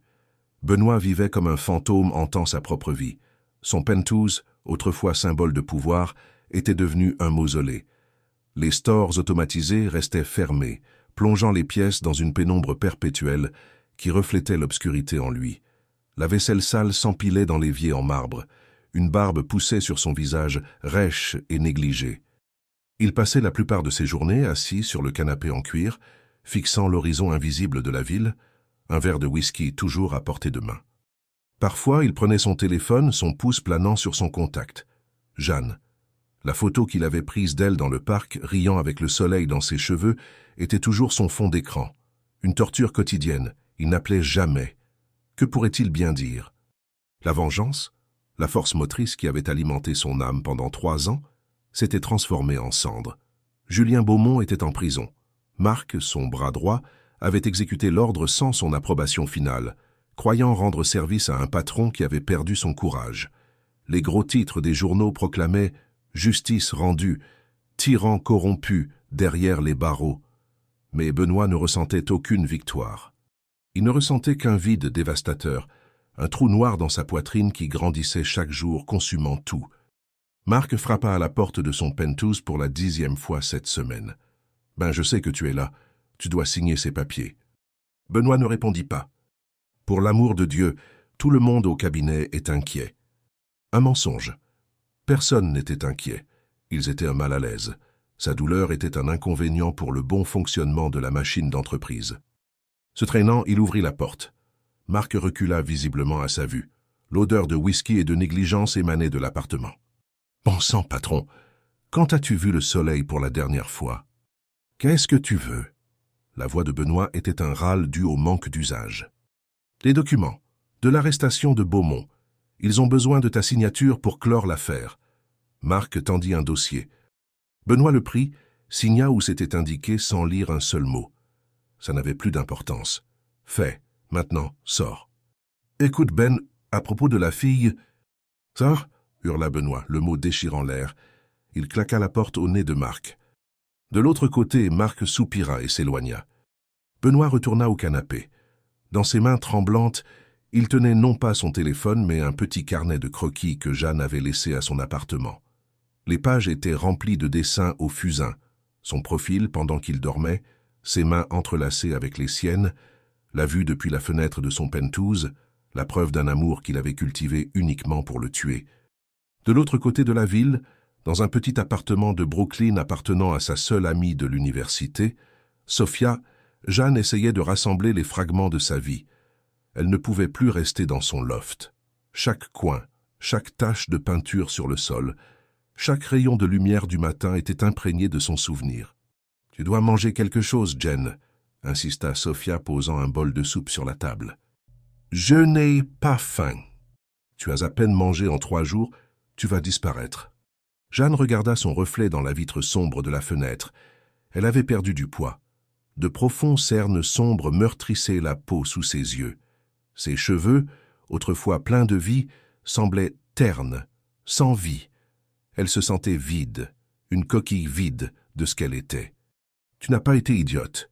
Tu es tombée amoureuse, » dit doucement Sophia, s'asseyant en face d'elle. Jeanne rit, un son sans humour. « Je suis tombée amoureuse d'un mensonge, d'un personnage. L'homme que j'aimais n'existe pas, Sophia. C'était une invention, créée dans le seul but de me détruire. » « Ne le défends pas. » Jeanne se leva brusquement, la chaise raclant bruyamment sur le sol. « Il m'a utilisé. Il m'a trompé. Il a couché avec moi, Sophia, en sachant qui j'étais, en sachant que chaque contact faisait partie du plan. » Elle enroula ses bras autour d'elle, comme pour se protéger d'un frisson qui venait de l'intérieur. « Je suis désolée, » dit-elle en se rasseyant. « Je ne voulais pas te crier dessus. Ce n'est pas grave. Je suis juste inquiète. »« Je m'inquiète pour moi aussi, » admit Jeanne, sa voix un murmure. « Comment pourrais-je jamais faire confiance à mon propre jugement après ça? Comment saurais-je un jour si quelqu'un m'aime vraiment ou si c'est juste un autre jeu ?» Sophia n'avait pas de réponse. Cette même semaine, elle reçut une lettre. Le cachet de la poste provenait du Metropolitan Detention Center. Julien. Son premier réflexe fut de la déchirer. Mais quelque chose la retint. Avec des doigts tremblants, elle ouvrit l'enveloppe. « Je sais que tu me détestes probablement. Tu as toutes les raisons de le faire. Mais je dois te dire quelque chose. Lefebvre. Il est venu me voir. Il m'a dit qu'il t'aimait. J'ai ri à sa face, bien sûr. Mais il y avait quelque chose dans ses yeux, quelque chose de brisé. Il a offert de disparaître de ta vie pour toujours si je promettais de te protéger. Il avait peur que les ennemis qu'il s'est faits s'en prennent à toi pour l'atteindre. Je ne sais pas ce qui est vrai et ce qui est un mensonge dans tout ce gâchis. Mais je sais ceci. L'homme qui est venu me voir en prison n'était pas le même monstre froid qui m'a détruite en affaires. Il avait l'air d'un homme qui avait tout perdu. Prends soin de toi, petite sœur. Julian. Jeanne lut la lettre 3 fois. Les mots ne la réconfortèrent pas. Au contraire, ils la troublèrent encore plus. Un Benoît qui l'aimait assez pour négocier avec son pire ennemi. Un Benoît qui s'inquiétait pour sa sécurité. Cela ne correspondait pas au récit du monstre calculateur qu'elle avait construit dans son esprit pour survivre. Cela rendait tout plus douloureux, plus compliqué. La haine était simple, la haine était propre. La possibilité que son amour soit réel, c'était une torture. Ce jour-là, Elle ressentit un vertige écrasant. Le monde autour d'elle commença à s'assombrir sur les bords. Elle l'attribua au manque de nourriture, au stress. Mais quand la nausée la frappa de plein fouet le lendemain matin, et le suivant, une peur différente, plus froide, commença à s'installer dans son cœur. Elle acheta un test de grossesse dans une pharmacie à plusieurs pâtés de maison, la capuche de son manteau baissée, se sentant comme une criminelle. Dans la petite salle de bain claustrophobe de l'appartement de Sofia, elle attendit. Les 3 plus longues minutes de sa vie. Elle regarda la petite fenêtre en plastique. 2 lignes roses, incontestables. Enceinte. Jeanne glissa le long du mur jusqu'au carrelage froid, une main sur sa bouche pour étouffer un sanglot qui était à moitié terreur, à moitié quelque chose qu'elle ne pouvait nommer. Elle portait l'enfant de l'homme qui avait détruit sa vie.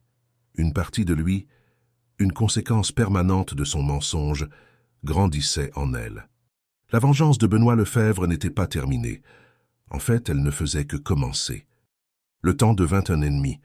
Chaque jour qui passait était un jour de plus où la vie qui grandissait en Jeanne devenait plus réelle. Les nausées matinales étaient un rappel constant. La fatigue qui pesait sur ses membres était une preuve physique. Elle le dit à Sofia qui la tint dans ses bras pendant qu'elle pleurait pendant 1 heure entière, un cri de peur, de colère et de confusion écrasante. « Tu n'as rien à décider pour l'instant », disait Sofia en lui caressant les cheveux. « Tu as des options. » Mais Jeanne savait au fond de son cœur que pour elle, il n'y avait qu'une seule option. Elle était une créatrice. Elle passait ses journées à apporter de la beauté au monde sur ses toiles. Comment pouvait-elle faire le contraire avec la vie en elle? Cet enfant n'était pas un mensonge. Ce n'était pas une arme. Il était innocent. C'était une partie d'elle. Mais c'était aussi une partie de lui. Et c'était la vérité qui la déchirait en deux. Comment pourrait-elle regarder le visage de son enfant sans y voir les yeux de l'homme qui l'avait trompée? Comment pourrait-elle l'aimer sans se souvenir de la douleur? Après un mois d'agonie silencieuse, elle prit une décision. Elle ne pouvait pas fuir cela, elle devait lui faire face. Pas pour lui, pour elle, pour l'enfant. Elle avait besoin de tourner la page, besoin qu'il la regarde dans les yeux pendant qu'elle lui annonçait la conséquence finale de son plan. Trouver Benoît fut plus facile qu'elle ne le pensait. Il ne se cachait plus. Il était retourné au travail un automate selon les chroniques mondaines des affaires. Sofia obtint son adresse personnelle par un contact, le penthouse sur Billionaires Row, le château du roi blessé. Elle resta de l'autre côté de la rue pendant 20 minutes, observant les baies vitrées, sombres et impersonnelles. Le portier, dans son uniforme immaculé, la regardait avec méfiance. Rassemblant un courage qu'elle ne se connaissait pas, elle traversa la rue. « Jeanne Beaumont pour voir Benoît Lefebvre », dit-elle, sa voix étonnamment stable. Le portier haussa un sourcil, parla doucement dans son téléphone et, à sa surprise, lui fit signe d'aller vers l'ascenseur. « Ascenseur privé, mademoiselle. Il vous attendra en haut. » La montée fut silencieuse et rapide. L'ascenseur s'ouvrit directement dans son appartement. L'espace était vaste, froid et impeccablement rangé. Murs gris, mobilier minimaliste, une vue à couper le souffle sur un Central Park qui ressemblait à un jouet. L'odeur de whisky et de solitude flottait dans l'air. Il se tenait près de la fenêtre, le dos tourné. Sa silhouette contre les lumières de la ville était celle d'un étranger puissant. « Jeanne !» Sa voix était un râle. Il se retourna. Le choc la frappa. Il était l'ombre de l'homme qu'elle avait connu. Il était plus mince, son visage anguleux et tendu. Il y avait des cernes sombres sous ses yeux, et la barbe négligée ne pouvait cacher la pâleur de sa peau. Il avait l'air brisé. « Que fais-tu ici ?» demanda-t-il, sans bouger. « Je devais te voir. » Elle marcha jusqu'au centre de la pièce, se sentant petite et exposée dans l'immensité. « Je devais te dire quelque chose. Si tu es venu pour me crier dessus, pour me dire à quel point tu me détestes, tu en as tout à fait le droit. Ce n'est pas pour ça que je suis là. » Elle prit une profonde inspiration, son cœur martelant dans sa poitrine. Elle le regarda droit dans les yeux, le forçant à voir la vérité qu'elle s'apprêtait à livrer. « Je suis enceinte, Benoît. » Le silence qui suivit fut absolu, plus profond que n'importe quel silence qu'elle ait jamais connu. La ville à l'extérieur semblait avoir disparu. Le seul son était le battement frénétique de son propre cœur. Son expression ne changea pas au début. Il la fixait simplement, comme s'il essayait de traiter des mots dans une langue étrangère. Puis, lentement, comme de la glace qui se fissure, quelque chose se brisa sur son visage. Ses yeux s'écarquillèrent. La couleur, déjà faible, quitta complètement son visage. Il fit un pas chancelant en arrière, comme s'il avait été physiquement frappé, et sa main s'appuya sur une table pour l'équilibre. « Quoi » murmura-t-il, le mot à peine audible. « Je suis enceinte » répéta-t-elle, sa voix tremblant légèrement maintenant. « C'est le tien. » Il la fixa, ses yeux parcourant son corps, comme s'il pouvait voir le changement en elle. Il secoua la tête, un mouvement lent et incrédule. « Non, ce n'est pas possible. » « Mais ça l'est !» Les larmes qu'elle avait juré de ne pas verser commencèrent à lui brûler les yeux. « Ta vengeance, elle a eu des conséquences que tu n'avais pas prévues. » La douleur sur son visage était si brute, si viscérale qu'elle la surprit. Il n'y avait plus de masque, plus de PDG impitoyable. Il n'y avait qu'un homme en train de se briser juste devant elle. Il traversa la pièce en 3 longues foulées, s'arrêtant à quelques centimètres d'elle. Il semblait vouloir la toucher, mais ses mains planaient dans les airs, tremblantes. « Jeanne, Il ne pouvait pas former une phrase. Il regarda son ventre, puis de nouveau son visage, l'agonie et quelque chose qui ressemblait à de la terreur dans ses yeux. « Je ne suis pas venue ici pour te demander quoi que ce soit, » continua-t-elle, sa voix gagnant en force. « Je ne veux pas de ton argent. Je ne veux pas de ton nom. Je voulais juste que tu saches. Je voulais que tu me regardes dans les yeux et que tu saches que tu n'as pas seulement détruit ma vie. Tu en as créé une nouvelle, et tu devras vivre avec ça. » Vivre avec? Il retrouva enfin sa voix et elle était remplie d'une émotion brute qu'elle ne pouvait identifier. « Jeanne, ça change tout. »« Non, dit-elle, faisant un pas en arrière, créant une distance. Ça ne change rien entre nous. Il n'y a pas de nous, tu t'en es assuré. »« Tu as tort !» Sa voix s'éleva, remplie d'un désespoir qui l'effraya. « Un enfant, notre enfant, Jeanne, tu ne comprends pas, je t'aime. »« Ne dis pas ce mot, » cria-t-elle, la douleur explosant enfin. « Tu n'as pas le droit de me dire ce mot. »« J'en ai tout à fait le droit, parce que c'est la vérité. Je t'aime et j'ai fait la plus grande erreur de ma vie, et maintenant tu portes notre enfant. » Il passa ses mains dans ses cheveux, ressemblant à un homme au bord de la dépression. « Je vais arranger ça. »« Ah, il n'y a rien à arranger. Tu ne peux pas arranger ça. »« Je le peux. Je prendrai soin de vous deux. Je vous donnerai tout. Je passerai le reste de ma vie à te prouver que mon amour est réel. »« Et comment suis-je censé te croire ?» le défia-t-elle, les larmes coulant maintenant librement. « Comment saurais-je que ce n'est pas juste un autre plan, que tu n'essaies pas simplement de contrôler la situation, de me contrôler moi et le bébé ?» L'accusation le frappa durement. Il la fixa et pour la première fois, elle vit la reddition dans ses yeux. La défaite totale. « Tu ne le sauras pas, dit-il, la voix basse et brisée. Tu n'as aucune raison de me croire. Je les ai toutes détruites. » Il s'approcha à nouveau, lentement cette fois, comme quelqu'un approchant d'un animal blessé. Il s'arrêta devant elle, et avec une hésitation qui lui brisa le cœur, il s'agenouilla. Benoît Lefebvre, le roi de Manhattan, était à genoux sur le sol de son penthouse devant elle.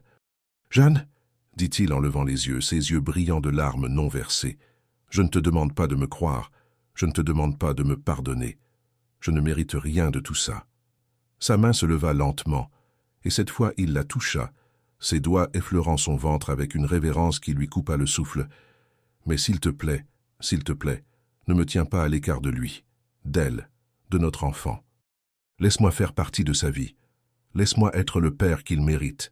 Laisse-moi au moins essayer de réparer une petite partie des dégâts que j'ai causés. » Elle baissa les yeux sur l'homme agenouillé à ses pieds, l'homme qui l'avait trompé, l'homme qui l'avait brisé, le père de son enfant. Et au milieu de la douleur et de la colère, elle ressentit autre chose, une lueur de compassion pour cet homme brisé. Elle vit la vérité, pas la vérité de son amour, en laquelle elle ne pouvait pas avoir confiance, mais la vérité de son regret. C'était là, dans ses yeux, dans ses mains tremblantes, dans sa posture de soumission complète. Et cette vérité, dans la lumière froide de ce penthouse, était plus puissante que n'importe quel mensonge qu'il ait jamais raconté. 6 mois passèrent, 6 mois d'une trêve fragile et malaisée. Benoît tint sa promesse. Il n'essaya pas de la reconquérir avec de grands gestes ou des déclarations d'amour. Au lieu de cela, il démontra son remords par des actions discrètes et constantes. Il transféra une somme astronomique sur un compte en fiducie au nom du bébé, géré par des avocats neutres, s'assurant que Jeanne n'aurait jamais à s'inquiéter des finances, mais sans qu'elle ait à accepter l'argent directement de lui. Il se présenta à chaque rendez-vous prénatal. Il s'asseyait dans la salle d'attente, tendu et déplacé, jusqu'à ce qu'on l'appelle. À l'intérieur du cabinet du médecin, il se tenait dans un coin, silencieux, les yeux fixés sur l'écran de l'échographie. Jeanne regardait son visage se transformer chaque fois qu'ils entendaient le son rythmé et fort du cœur du bébé. Elle voyait l'émerveillement et la douleur se battre dans ses yeux. La première fois qu'ils virent la petite forme bouger à l'écran, elle le vit déglutir difficilement, ses jointures blanches là où il serrait sa propre main. Il ne la touchait jamais, à moins qu'elle n'initie le contact. Il maintenait une distance respectueuse, comme si elle était faite de verre fin qu'il était terrifié de briser à nouveau. Ce n'était pas le pardon, c'en était loin. C'était une coexistence, un terrain neutre qu'il construisait pour le bien de l'enfant qui les liait. Jeanne retourna dans son loft. L'odeur de peinture et de térébenthine était réconfortante, une partie d'elle-même qu'il n'avait pas réussi à lui enlever.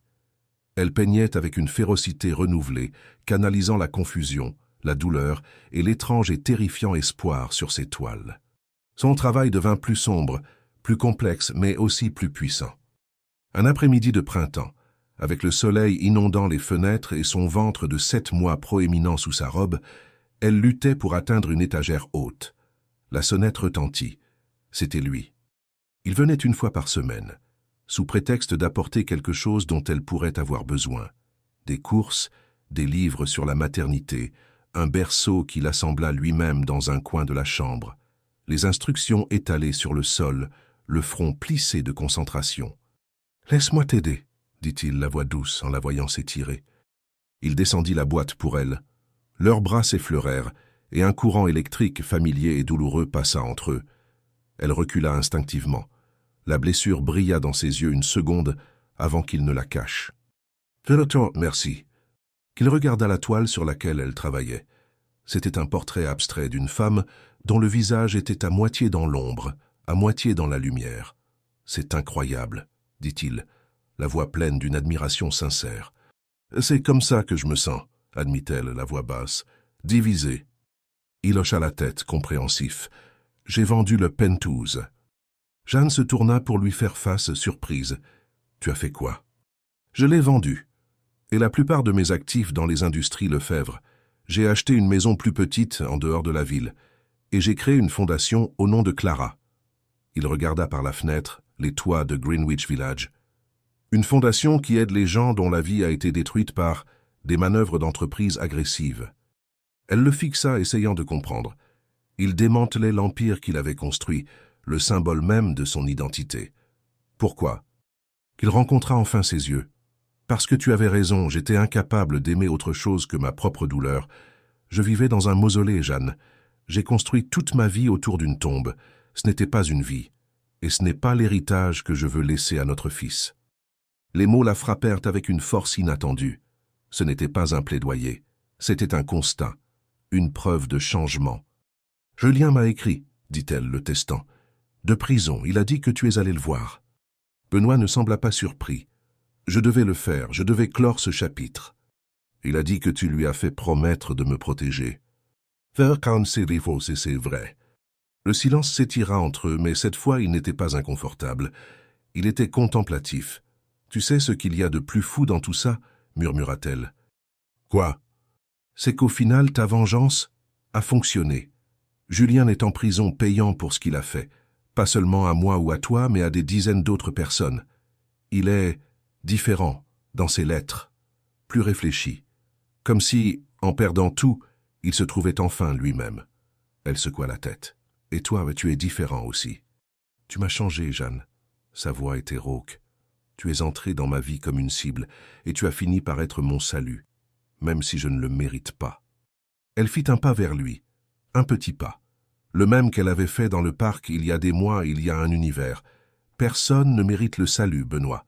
Les gens le trouvent, c'est tout. À ce moment, le bébé donna un coup de pied, fort. Ils baissèrent tous les deux les yeux sur l'ondulation visible sous sa robe. Un sourire involontaire toucha les lèvres de Jeanne. Sans réfléchir, Elle prit sa main et la posa sur son ventre. La chaleur de sa main était familière. Quand le bébé donna un autre coup de pied contre sa paume, elle vit les yeux de Benoît se remplir de larmes. De vraies larmes, qu'il n'essaya pas de cacher, qui coulaient sur son visage. « Il sait que tu es là », murmura-t-elle. Il leva les yeux vers elle, son visage défait par une émotion brute et écrasante. « Jeanne !» commença-t-il, la voix brisée. « Je ne sais pas si je peux oublier », l'interrompit-elle, sa voix ferme mais douce. « Je ne sais pas si la douleur disparaîtra un jour complètement. Probablement pas. » Elle prit une profonde inspiration. « Mais chaque jour, quand je sens notre fils bouger, je me souviens que même de la plus grande destruction, quelque chose de nouveau et de beau peut naître, que les cendres peuvent être un sol fertile. » Elle serra sa main sur son ventre. « Je ne sais pas ce que l'avenir nous réserve, Ben, mais je suis prête à le découvrir. Ensemble. » Il ne dit rien. Il la serra simplement dans ses bras, une étreinte qui n'était pas faite de passion ou de désespoir, mais de gratitude et d'un soulagement si profond qu'il semblait pouvoir ébranler les fondations de l'immeuble lui-même. Il enfouit son visage dans ses cheveux, et elle sentit ses larmes chaudes sur son cou. Elle le serra en retour, une main dans son dos, l'autre protégeant la vie qu'ils avaient de créer ensemble. Dans ce loft de Greenwich Village, avec l'odeur de la peinture et la promesse d'une nouvelle vie, le passé devint enfin juste un souvenir. La vengeance qui avait commencé l'histoire s'était transformée en l'amour qui la réécrirait. De la douleur naissait la guérison, du mensonge une vérité plus profonde, de la vengeance la vie. Et à cet instant, ils surent tous les deux que, après tant de sang et de larmes, ils avaient enfin trouvé ce qu'ils avaient toujours cherché, sans le savoir, un nouveau commencement.